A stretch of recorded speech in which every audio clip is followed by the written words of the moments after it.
अगर आप रशिया का मैप देखें तो एक चीज बहुत प्रोमिनेंट नजर आती है और वो है उसका बड़ा साइज। ये दुनिया का सबसे बड़ा मुल्क है जो 11 टाइम जोन्स और 2 कॉन्टिनेंट्स तक फैला हुआ है। नॉर्थ में बर्फ से ढके आर्कटिक से लेकर कजाकिस्तान के रेगिस्तानों तक और वेस्ट में बाल्टिक सी से लेकर ईस्ट में पैसिफिक ओशन तक। ये इतना बड़ा है कि दुनिया के नक्शे पर छाया हुआ है। लेकिन सबसे इंटरेस्टिंग बात यह है कि रूस की 80% आबादी सिर्फ 20% एरिया पर रहती है और बाकी तकरीबन पूरा मुल्क खाली पड़ा है। लेकिन ऐसा क्यों है? इतने ताकतवर मुल्क के पास इतनी खाली जमीन क्यों है और रूस का कुछ हिस्सा रहने के लिए आसान और बाकी इतना मुश्किल क्यों है? ये समझने के लिए हमें रूस की ज्योग्राफी, हिस्ट्री और पॉलिटिक्स को समझना होगा, क्योंकि रूस के इस अजीब से पॉपुलेशन पैटर्न के पीछे बहुत सी अनकही कहानियां हैं। Let's start with the basics. आप रशिया को 2 हिस्सों में डिवाइड करें, यूरोपियन रशिया और एशियन रशिया में, तो आपको एक बड़ी अजीब चीज नजर आएगी। यूरोपियन रशिया सिर्फ 23% एरिया पर फैला हुआ है, लेकिन यहाँ पर रशिया की 80% आबादी रहती है, जबकि एशियन रशिया, जिसे साइबेरिया या फार ईस्ट रशिया भी कहते हैं, 75% एरिया पर फैला हुआ है और ये मोस्टली खाली है। रूस का कैपिटल मॉस्को भी यूरोपियन रशिया में ही है और सेंट पीटर्सबर्ग भी, जो रशिया का कल्चरल हब है। रशिया का ज्यादातर रेल रोड नेटवर्क, इंडस्ट्रीज और पॉलिटिकल इंस्टीट्यूशंस भी इसी वेस्टर्न साइड पर हैं। लेकिन आखिर रशियन ईस्टर्न साइड की तरफ क्यों नहीं आबाद हुए? ये समझने के लिए हमें सदियों पीछे जाना होगा। शुरू में रूस इतना बड़ा नहीं था जैसे आज है। उस वक्त इस एरिया में छोटी छोटी स्लाविक कम्युनिटीज थी, जिन्हें आज वेस्ट रशिया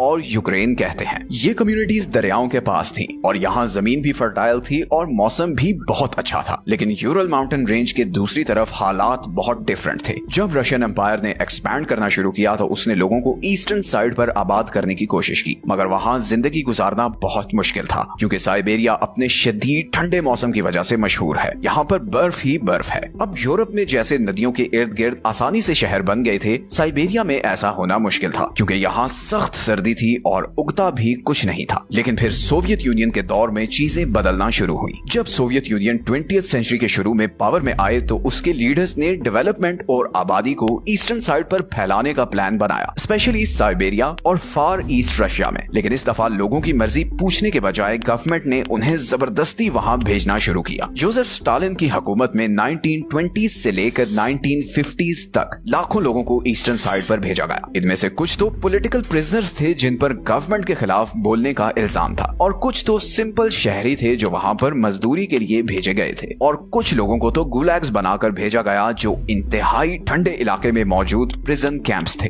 इन कैंप्स में जिंदगी बहुत सख्त थी। लोगों से जबरदस्ती सख्त सर्दी में माइंस, जंगलों और कंस्ट्रक्शन प्रोजेक्ट्स पर काम करवाया जाता और थोड़ा सा खाना और रहने की जगह दी जाती। इसी दौरान सोवियत यूनियन ने ईस्टर्न साइड पर नए शहर और इंडस्ट्रियल सेंटर्स बनाना शुरू किए, और ये centres oil fields, coal mines और मिलिट्री बेसिस के करीब थे। इसका मकसद यही था कि साइबेरिया के रिसोर्सेज को सोवियत इकोनॉमी के लिए यूज किया जा सके और वहां पर सोवियत यूनियन का कंट्रोल भी मजबूत हो जाए। इस दौर का सबसे बड़ा प्रोजेक्ट था ट्रांस साइबेरियन रेलवे नेटवर्क, जो 1916 में कंप्लीट हुआ, और ये ट्रैक वेस्ट में मॉस्को से लेकर व्लादिवोस्टोक जैसे पोर्ट सिटी तक बिछाया गया था, जो पैसिफिक ओशन के बिल्कुल साथ है। ये दुनिया की सबसे लंबी रेलवे लाइन है, जिसकी लंबाई 9000 किलोमीटर से ज्यादा है, और इसका मकसद है कि रूस के ईस्टर्न इलाकों को वेस्टर्न एरियाज के साथ जोड़ा जा सके। ये उस वक्त एक बहुत बड़ी कामयाबी थी और इससे साइबेरियन इलाकों को कुछ हद तक खोलने में मदद भी मिली। लेकिन इसके बावजूद ज्यादातर रूसी वहां आबाद नहीं होना चाहते थे। नए शहरों और रेलवे के बावजूद सिर्फ चंद लोग ही उन इलाकों में रहने को तैयार हुए, और इसकी सबसे बड़ी और नेचुरल वजह यह थी कि रशिया का वेस्टर्न हिस्सा रहने के लिए बहुत अच्छा है। यूरोपियन रशिया हमेशा से रहने के लिए सूटेबल रहा है। यहाँ का मौसम प्लेजेंट है, जमीन फर्टाइल और फ्लैट है, जिसकी वजह से यहाँ कंस्ट्रक्शन आसान है। रशिया के इस यूरोपियन पार्ट में स्पेशली ब्लैक अर्थ बेल्ट वाले रीजन की जमीन पूरी दुनिया में सबसे ज्यादा फर्टाइल है। ये फर्टाइल पट्टी कर्स्क, वोरोनेश और बेलगोरोड जैसे इलाकों तक फैली हुई है, और ये गंदम, जौ और सनफ्लावर की फसलों के लिए बेहतरीन मानी जाती है, और इसीलिए रशिया का 70% अनाज इसी ब्लैक अर्थ रीजन में प्रोड्यूस होता है। इसी तरह यहाँ के बड़े दरिया जैसे वोल्गा, जो कि यूरोप का सबसे लंबा दरिया है, और नायपर, ये दोनों हिस्टोरिकली ट्रेड के लिए यूज होते रहे हैं। वोल्गा 11 से ज्यादा रूसी शहरों के साथ जुड़ा हुआ है, जिनमें काजान, निज्निये, नोवगोरोड और वोल्गोग्राड शामिल हैं, और ये फाइनली कैस्पियन सी में जाकर गिरता है, और इस तरह एग्रीकल्चर और ट्रांसपोर्ट में बहुत हेल्प करता है। ये एरिया यूरोप से करीब भी है, जिसकी जिसकी वजह से इसे वहाँ के ट्रेड, कल्चर और मॉडर्न इंफ्रास्ट्रक्चर की एक्सेस मिलती है। रशिया के दो सबसे इम्पोर्टेंट शहर मॉस्को और सेंट पीटर्सबर्ग दोनों वेस्टर्न साइड पर ही हैं और इन दोनों में तकरीबन 2 करोड़ लोग रहते हैं। इन शहरों में अच्छी सड़कें, health care system, job opportunities और हाई क्वालिटी एजुकेशन है। रूस के ज्यादातर बड़े बिजनेसमैन और गवर्नमेंट ऑफिसेज भी यही हैं, जिसकी वजह से रशिया के सारे प्रोफेशनल्स और स्टूडेंट्स यहाँ आते हैं। इवन सोवियत यूनियन के दौर में भी इधर वेस्टर्न साइड को प्रेफर किया जाता था। रशियन एलीट जिसमें गवर्नमेंट ऑफिसर्स और इंटेलेक्चुअल शामिल थे, वो इधर मॉस्को और सेंट पीटर्सबर्ग में ही रहते थे। सोवियत यूनियन की सारी इन्वेस्टमेंट इन्हीं शहरों को जाती थी और ये पैटर्न आज भी है। जैसे आज भी मॉस्को में एवरेज सैलरी रशिया की नेशनल एवरेज सैलरी से डबल है। इसी वजह से रूस में आज आपको एक क्लियर डिवाइड दिखेगा। वेस्टर्न एरिया इकोनॉमिक और पॉलिटिकल सेंटर है, जबकि साइबेरिया और फार ईस्ट का हिस्सा उससे बहुत पीछे है और इसकी वजह यह है कि ईस्टर्न साइड पर जिंदगी गुजारना बहुत मुश्किल है। साइबेरिया अपने सख्त तरीन मौसम की वजह से जाना जाता है। जैसे अगर आप याकुत्स्क को देखें जो दुनिया का सबसे ठंडा शहर है, तो वहाँ टेम्परेचर -60 डिग्री सेल्सियस से भी नीचे चला जाता है। दरिया जमे रहते हैं और गर्मियां बहुत छोटी होती हैं और उनमें भी मच्छर जिंदगी अजाब बना देते हैं। यहाँ शहर बहुत कम हैं और उनके बीच बहुत डिस्टेंस है। यहाँ जंगल हैं, पहाड़ हैं और जमी हुई जमीन है। सड़कें या इंफ्रास्ट्रक्चर ना होने के बराबर हैं और ना ही यहाँ कोई खास एग्रीकल्चर है। लेकिन इस खालीपन के बावजूद साइबेरिया नेचुरल रिसोर्सेज से माला माल है। इस खित्ते में रशिया के सबसे ज्यादा ऑयल और गैस के रिजर्व्स हैं, जिसकी वजह से ये दुनिया के सबसे रिसोर्स रिच एरियाज में से एक माना जाता है। ऑफिशियल एस्टिमेट्स के मुताबिक रशिया की 80% नेचुरल गैस और 70% ऑयल साइबेरिया से ही आता है। बल्कि यूरोप को मिलने वाली गैस का एक बड़ा हिस्सा यहाँ साइबेरिया से ही आता है। इसी तरह साइबेरिया में एक और नेचुरल वंडर भी है और वो है लेक बेकॉल। ये कोई आम लेक नहीं है, बल्कि ये दुनिया की सबसे गहरी झील है, जिसकी गहराई 1600 मीटर तक है। और इससे भी बढ़कर इंटरेस्टिंग बात यह है कि पूरी दुनिया की 20% फ्रेश वाटर सप्लाई यहाँ पर है। इसी तरह रशिया के 40% कोल रिजर्व्स भी साइबेरिया में ही हैं और इसके अलावा यहाँ पर गोल्ड और डायमंड की बहुत बड़ी माइंस भी हैं। फॉर एग्जांपल इरकुत्स्क में मौजूद Sukhoi log gold deposit is one of the biggest untapped gold reserves on earth, जहाँ पर 450 टन सोना मौजूद है। ये इलाका यूरेनियम के जखायर में भी अमीर है और यही रूस को दुनिया का 5वां सबसे बड़ा यूरेनियम पैदा करने वाला मुल्क बनाता है। लेकिन यहाँ एक बड़ा मसला यह है कि इन रिसोर्सेज को जमीन से निकालना बहुत महंगा पड़ता है। अब जैसे आर्कटिक का एरिया है, यहाँ सख्त सर्दी होती है और बर्फ इतनी होती है कि जमीन तक पहुँचना ही मुश्किल है और फिर यहाँ पर रोड्स भी नहीं है, जिसकी वजह से यहाँ ड्रिलिंग इक्विपमेंट पहुँचाना भी बहुत मुश्किल होता है। इसीलिए यहाँ से ऑयल निकालना मिडिल ईस्ट या अमेरिका जैसे मुल्कों से ऑयल निकालने से बहुत ज्यादा महंगा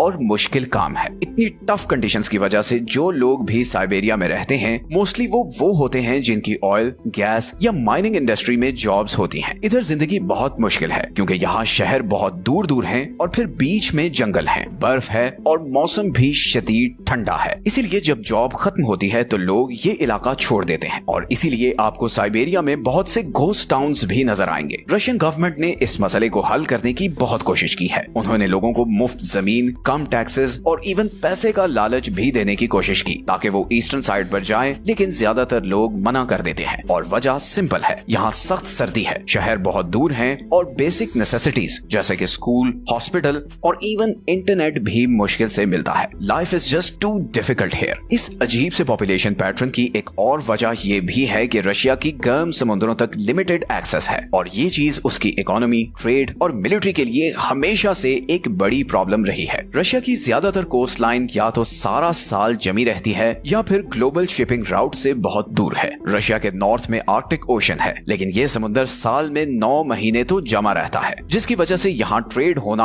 ऑलमोस्ट इम्पॉसिबल है। गो के क्लाइमेट चेंज की वजह से कुछ आर्कटिक सी लेन्स खुली हैं, मगर फिर भी यहाँ पर शिप्स के जरिए गुजरना खतरनाक और महंगा काम है। रशिया का ईस्टर्न हिस्सा पैसिफिक ओशन को टच तो करता है और वहाँ व्लादिवोस्टोक जैसा इंपॉर्टेंट पोर्ट सिटी भी है, लेकिन असल प्रॉब्लम डिस्टेंस है। व्लादिवोस्टोक मॉस्को से 9000 किलोमीटर दूर है और साइबेरिया के बिल्कुल दूसरी तरफ है। अब व्लादिवोस्टोक है तो वार्म वाटर पोर्ट, लेकिन सर्दियों में यहाँ भी पानी अक्सर जम जाता है और फिर सिर्फ आइस ब्रेकर शिप्स के जरिए ही गुजरा जा सकता है। इसलिए ये पोर्ट इंपॉर्टेंट तो है, लेकिन रशिया इस पर बहुत ज्यादा रिलाई नहीं करता। रशिया के पास सबसे जबरदस्त समुद्री एक्सेस ब्लैक ब्लैक सी में सेवास्टोपोल के थ्रू है। लेकिन यहाँ भी एक मसला है। मेडिटेरेनियन सी तक पहुँचने के लिए रशियन शिप्स को बॉस्फोरस और डार्डनल स्ट्रेट से गुजरना पड़ता है और ये दोनों स्ट्रेट्स टर्की के कंट्रोल में हैं, जो एक नेटो कंट्री है। नेटो के साथ वॉर की सूरत में टर्की ये चोक पॉइंट्स ब्लॉक कर सकता है, जिससे उसकी अटलांटिक ओशन और ग्लोबल ट्रेड रूट्स को एक्सेस खत्म हो जाएगी। इसी गर्म पानी को एक्सेस की वजह से रशिया की ज्यादातर आबादी, इंफ्रास्ट्रक्चर और इंडस्ट्री इन्हीं एरियाज में है। लेकिन रूस का यही खालीपन उसका सबसे बड़ा हथियार भी है। बज़ाहिर ईस्टर्न रशिया एक कमजोरी लगता है क्योंकि यहाँ इतनी थोड़ी आबादी है, लेकिन यही खाली जमीन रूस को एक जबरदस्त मिलिट्री एडवांटेज देती है। ये इतनी बड़ी खाली जमीन रूस के लिए एक बफर जोन बन जाती है, क्योंकि अगर कोई दुश्मन ईस्टर्न साइड से अटैक करने की कोशिश करेगा तो उसे कई 100 किलोमीटर पर फैले हुए जंगलों, दरियाओं और पहाड़ों से गुजरना पड़ेगा और फिर कहीं जाकर वो रशिया के बड़े शहरों के करीब पहुंच सकेगा। इस तरह रूस को वक्त मिलता है कि वो किसी भी अटैक के जवाब को अच्छे से प्लान कर सके। और ये सिर्फ कोई थ्योरी नहीं है, हिस्ट्री में ऐसा हो भी चुका है। वर्ल्ड वॉर 2 के दौरान जर्मनी ने सोवियत यूनियन पर वेस्टर्न साइड से अटैक किया। जर्मन फौज जैसे जैसे आगे बढ़ती गई, सोवियत आर्मी जानबूझकर पीछे हटते गए और इतना अंदर चले गए कि जर्मन आर्मी की सप्लाई लाइन मुतासिर होने लगी। ऊपर से यहाँ सख्त सर्दी थी तो जर्मन फौजी थकने लगे। ऐसे में सोवियत फौजियों ने इकट्ठे होकर हर तरफ से अटैक किया और जर्मनी को पीछे धकेल दिया। यही स्ट्रेटेजी आज भी यूज हो सकती है, क्योंकि रशिया की ज्योग्राफी बाहर से आने वाली किसी भी आर्मी के लिए बहुत खतरनाक है। इसी तरह कोल्ड वॉर के दौरान भी सोवियत यूनियन की ज्यादातर मिलिट्री बेसेस और रेडार स्टेशंस इधर साइबेरिया में ही थे। ये अड्डे जानबूझकर इधर बनाए गए थे ताकि इनकी लोकेशन ट्रेस करना भी मुश्किल हो। और सिर्फ यही नहीं, इसी साइबेरिया में बॉम्बर जेट्स और न्यूक्लियर वेपन्स भी छुपाए गए ताकि कोई यहाँ तक पहुँच ना सके। तो गो के ईस्टर्न रशिया खाली नजर आता है, लेकिन यही खालीपन रूस को सांस लेने के लिए जगह देता है, दिफा के लिए वक्त देता है और अपने सबसे ताकतवर हथियारों को छुपाने की गुंजाइश भी देता है। तो 80% रशियन सिर्फ 20% एरिया में क्यों रहते हैं? It's because nature made the West more liveable and the East more challenging. लेकिन ये खाली जगह सिर्फ प्रॉब्लम नहीं, बल्कि रशिया की हिडन स्ट्रेंथ भी है, क्योंकि ये न सिर्फ रशिया की हिफाजत करती है बल्कि उसे वो रिसोर्सेज भी देती है जिनकी वजह से